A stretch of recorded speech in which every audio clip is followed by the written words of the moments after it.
So today I want to share a little bit about our foundations here in Wichita Falls. And for those of you that are thinking about moving here or actually live here and experienced some shifting and moving sands under your feet, stay tuned, you won't want to miss this.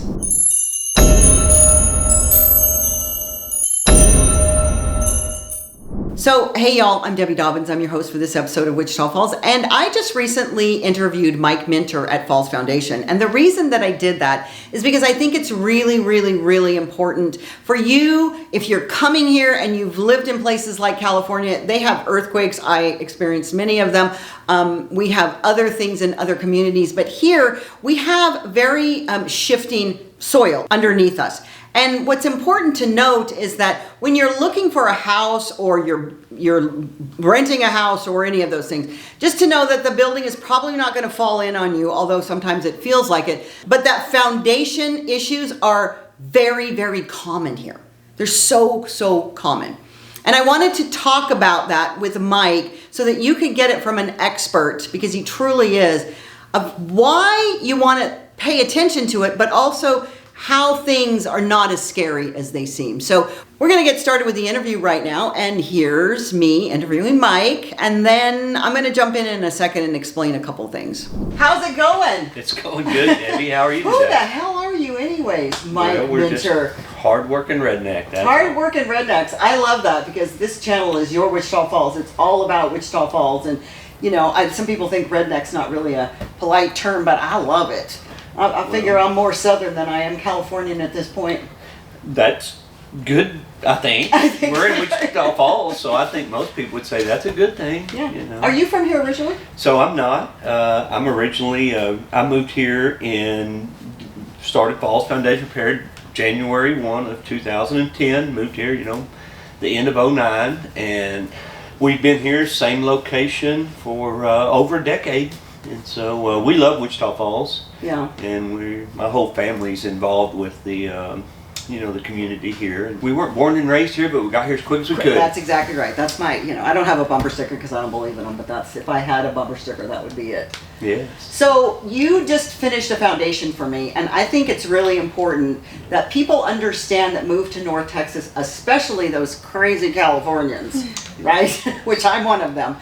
The ground shifts beneath your feet here. Now, granted, it doesn't feel like an earthquake like California, but it moves. It does. And so you are a person that comes and corrects some of the movement that shows up in your house, because as a realtor, I show houses all the time and I see the little fissure cracks right above the door jambs. Mm-hmm. So tell us a little bit about, since you are the expert, and that is what we're going to talk about in a second, but what should someone look for in a foundation in North Texas that's never lived here before, to understand that some things are really monumental and some things are just, that's the nature of where we live? Well, we certainly live in an area where there is some expansion and contraction of the soil based upon hydration cycles, year-to-year rainfalls. We traditionally don't get any rain at all for 6, 7, 8, 9 months in a row, and then we get 6, 7, 8, 9 months of rain in 15 minutes. It feels like the house is going to blow away, and you can't see the mailbox, and just a vicious rain. Yeah. And so the soil, it does move. A lot of the work we do, though, are homes that were built before we have the current codes we have today. Most homes built today are fairly stable and they're slab, mm-hmm. and reinforced. Mm-hmm. And if they're built after 2010, 15, less than 10 or 12, 15 years old, traditionally those homes are going to perform very well, but a lot of the homes in our area aren't. And we have many different types of foundations, constructions, and problems, and our company can deal with all of those. The particular home we work with you was the IRC flotation pad retrofit, which nobody on this channel knows what that is, nor do I. All I know is it's a pier and beam. Correct. So give us just a layman's understanding of what that is. So it's basically very similar to putting snowshoes to the understructure of your crawl space. I'm going to have snowshoes now. Most of the homes with the pier and beam foundations have a smorgasbord of attempted repairs over a long period of time built in the 40s, 50s, 60s, and 70s. They have cinder blocks. They have wood to ground contact. They have 2x4s. They have bricks. Sometimes they still have a little bottle jack underneath of them. A lot of different inferior and non-long-term repair methods. And I've seen some of those. You Yes, have. the inspector's done a picture and I've looked at it because I don't go under houses. Yes. Yes. And so if you're buying a home and the home inspector has something highlighted in blue or yellow or red, if you have any of those highlighted colors, and if it says anything like it has, you should always call. We're happy to come out and look at it. Yeah. Free of charge, give you an evaluation, tell you what needs to be done, because today we have a system in place that can ensure the long-term performance of the home going forward. We use some CMU block and pad sets, very strong concrete, if you will, special type of concrete, composite masonry units. We use treated lumber and steel shims. Clean the crawl space, very good. Make it nice and tidy and sanitary. You know, that's the thing that I notice the most is that for those of you who don't know what a pier and beam is, it's a house that's on piers and beams and then you can crawl under it, not a slab. And there is so much stuff under those houses. I mean, what do they do under there when they leave all this? First of all, it's scary underneath there. If you're going to be in my business, you can't be scared of spiders. You can't be... Or snakes. Yeah, I'm not scared of rattlesnakes in the least bit. Possums and raccoons and even an occasional skunk. But oh, that's bad. The facts is that... not saying anything against a plumber and an air conditioning man or electrician, but they're under a house, they're laying on their belly, they're out of their element, and they're trying to repair a leak or a short circuit in a wire. They get that leak fixed, they get that short circuit fixed, and the last thing they want to do is crawl around and rake up all their mess that nobody's going to see. And so they just aren't quite that tidy. And so what we try to do is when we leave, we want it to be perfectly clean. We want the next home inspector or the next person to get underneath that house and say, when they get out from underneath that house, that's the cleanest house I've ever been under in my life. Wow. And if they don't do that, then we don't feel like we have completed the job. Yeah. It's no different than a person would clean their whole house but not sweep and mop. We want to make sure it's tidy. Yeah. I'd say that's probably something that I don't know for sure because I've never had somebody say it so adamantly like you just did, but other companies don't necessarily have that efficacy to clean up. I don't know. Maybe I'm wrong. I'm not saying for you to throw anybody under the bus, but I really feel like that's something really important, at least it is to me, and I feel like that also gives you an arc of the standard of care of which you give to your clients. Well, we are definitely not going to say anything negative about any of our competitors. Right. We have some competitors in this business, and if someone's doing business with them and they're doing a good job for them, they're happy with their services, right, we recommend continuing. In the unfortunate situation that you feel like you need a second opinion, we would love to be the company you choose to give that second opinion to. That being said, we also feel like we have areas where we're just 1 degree better, maybe just a little bit that separates us from them.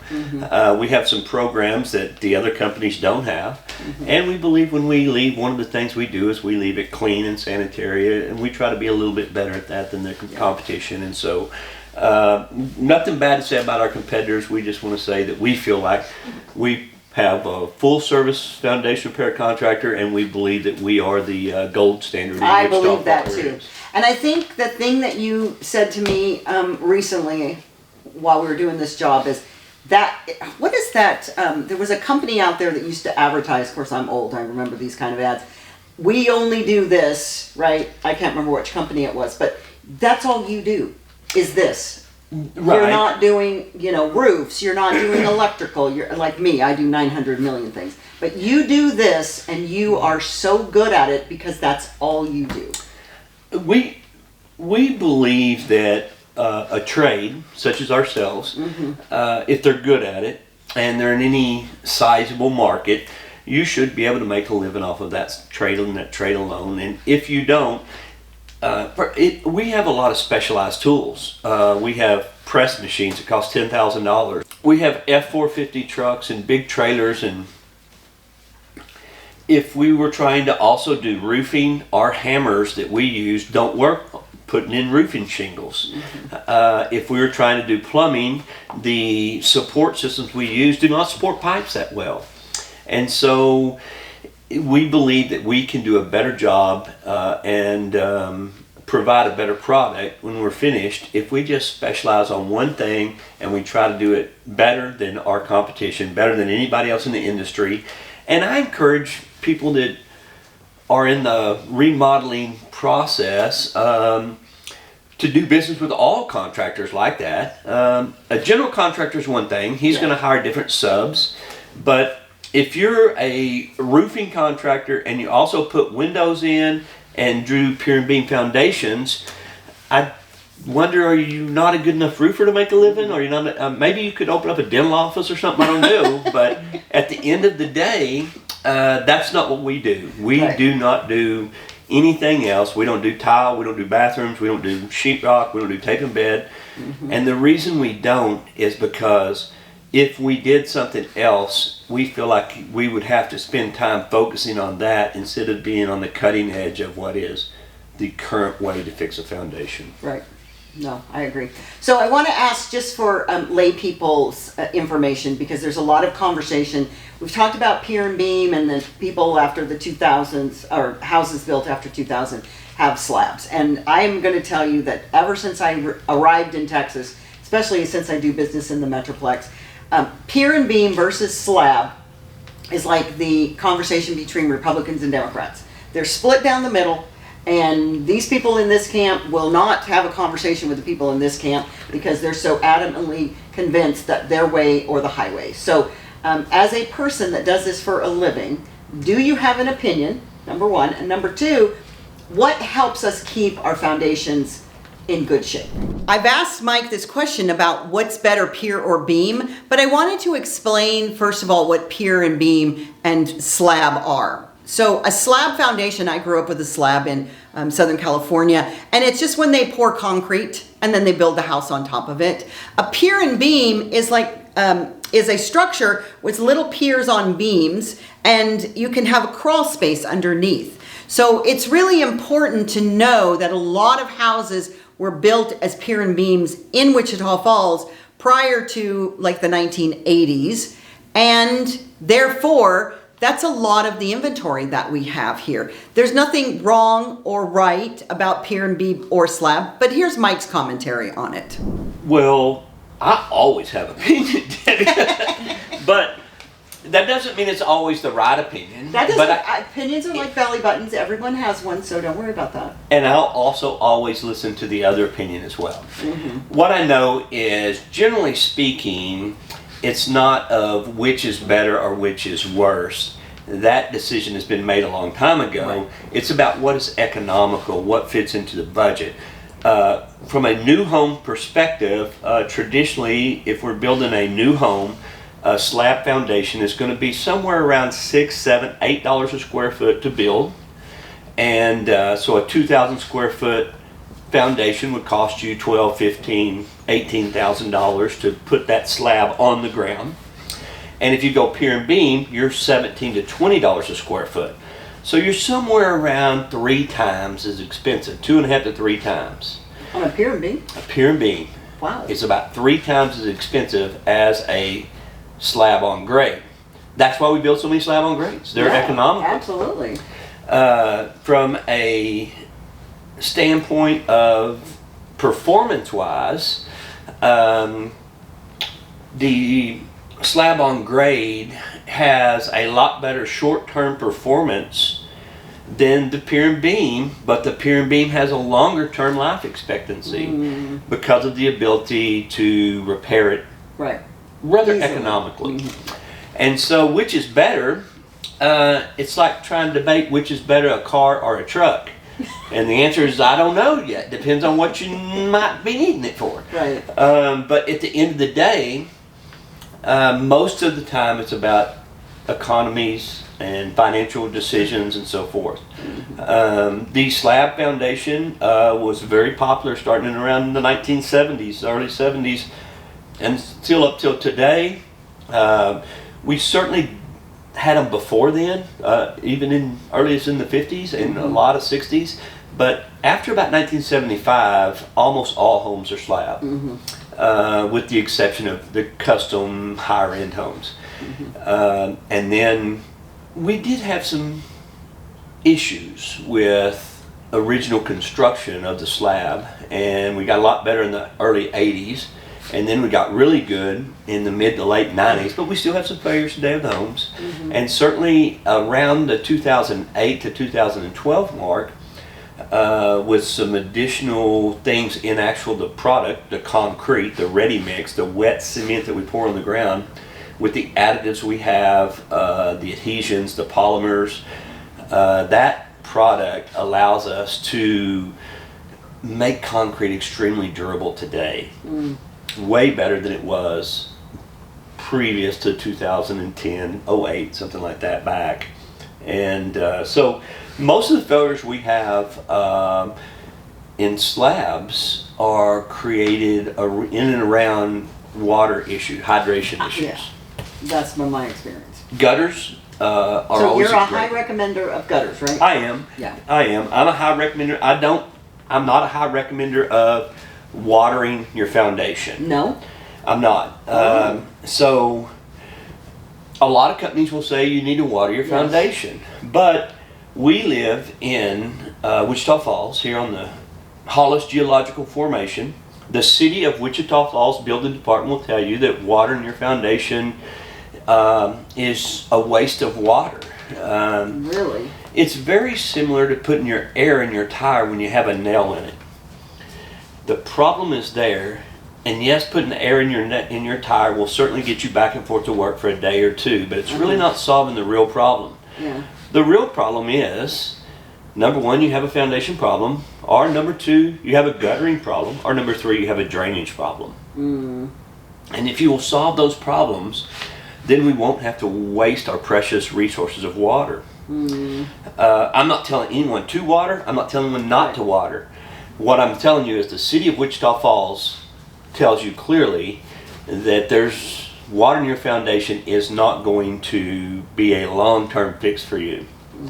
If you have a door or a window that works at the 4th of July but doesn't work at Christmas time, it works when it's wet but it doesn't when it's dry, and if water is the solution to that problem, you're not really looking at the real problem. The real problem is you probably have a type of crack in your slab, a subterranean fracture, a basal fracture. You have a slab failure, and we can come in with a few piers and solve that problem.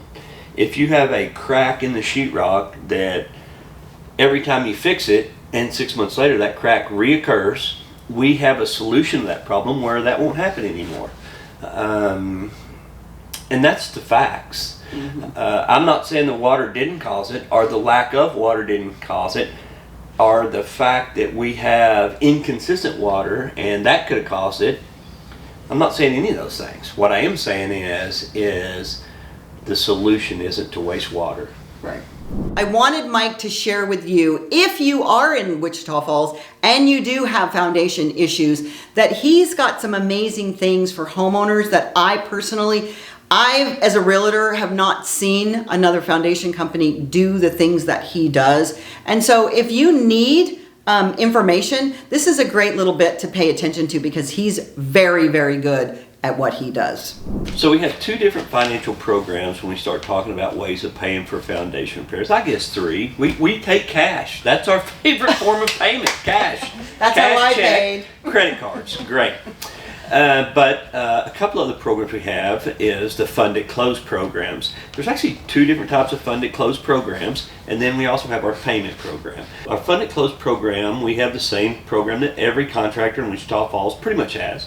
If you have a buyer and a seller and they've agreed upon a price and agreed upon what needs to be fixed, we'll go out and we'll do those repairs, and we'll send an invoice over to, Eric Guarantee, or Landmark, American, whatever, and they'll send us a check in about a week. But as far as we know, we're the only foundation company in town that has a funded close program for homes that are for sale that don't even have a buyer. Currently, we just finished a property on Royal Oaks, and we did that job 2 or 3 months ago. He has, maybe not quite that long ago, but he has 180 days to get a buyer and to get that property sold, same as cash. It's really a big program for realtors. It is. Because a lot of these homes,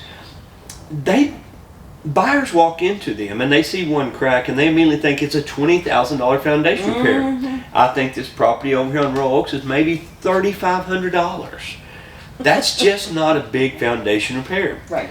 We went in and put 7 or 8 piers on one wall, lifted it up, it had a little drainage ditch beside it, and the cracks are gone, and now they're ready to sell that home. Now the potential buyer walks into that home, instead of seeing a house with a black eye, what they see is they see a house with a lifetime guarantee on the warranty. It's really a good program.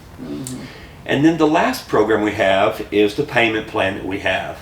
To the best of our knowledge, we don't know of any other foundation repair contractor in this town that has an in-house financing program like we have. Everyone will help you get a loan at Wells Fargo or another home improvement loan somewhere, qualified, put a lien on your property, do a survey, do an appraisal. It's a lot of work and it's a lot of cost. Surveys aren't free and appraisals aren't cheap, and we don't go through that hassle. All we ask is that you own your home, that you be current on your mortgage, and that you have a job or a means of paying the loan back. We will come out and for a little money down, whatever, $1,000, $2,000, a third down, we'll fix your foundation and we'll allow you to pay us back at $200 a month. And we'll even go less than that if it's a smaller repair that you don't, if that's more than what most people can afford. Most people can afford $200 a month though to fix their house. And so we are excited about that program. And we have a lot of contracts like that here in Wichita Falls. And so if your home is, if you're having issues with sticking doors or cracks above your windows or doors, a stair step crack in your brick, and you don't have money to fix it, and you meet those qualifications, you got a way of paying back the money, and you have and you're current on your mortgage, feel free to give us a call. We'd love to come out, give you a free estimate, and get you on a payment plan, get your house fixed, so that you can fix those cracks one more time and that they'll never come back. And it's better to do it before it gets really bad, because what I think people get into a position is they think it's going to be horrible, they're not going to have access to something like this, and they let it go and it gets worse and it gets worse and it gets worse. So when we look at that retrofit, that IRC flotation pad retrofit job, almost every customer when we're finished says the same thing. I should have done this 10 years ago. I mean, it is almost like a rubber stamp that a customer's going to say that. Yeah. And every time they say it, I always say the same thing. That's the first time I've ever heard that. And I start laughing because it's almost like it's 100% of the time they say that. And so, Debbie, I can't thank you enough for giving us the opportunity to be part of your program. Thank you for trusting your home with us, and thank you for sharing this with your viewers. Yeah, absolutely. And I just think it's so important to understand that foundation is an important aspect of living in North Texas, and that you just shed so much light on something that can be very scary for people, that now they might say, oh, well, I think I can just call Mike and see if I can figure it out, because that's really, knowledge is power. We appreciate that. We feel like a stable foundation is the place to start from. And this wraps up my interview with Mike Minter at Falls Foundation. I can assure you that having foundation issues is just a part of living in North Texas. And you see those little cracks over your doors. Life is grand. It doesn't mean your house is falling down. However, there are some telltale signs. So if you think that you see something or you feel something, give Mike a call, because he's the expert. And if you want to know more about houses in Wichita Falls, please schedule a Zoom meeting with me with the link below. And as always, I say, y'all come back now. You hear?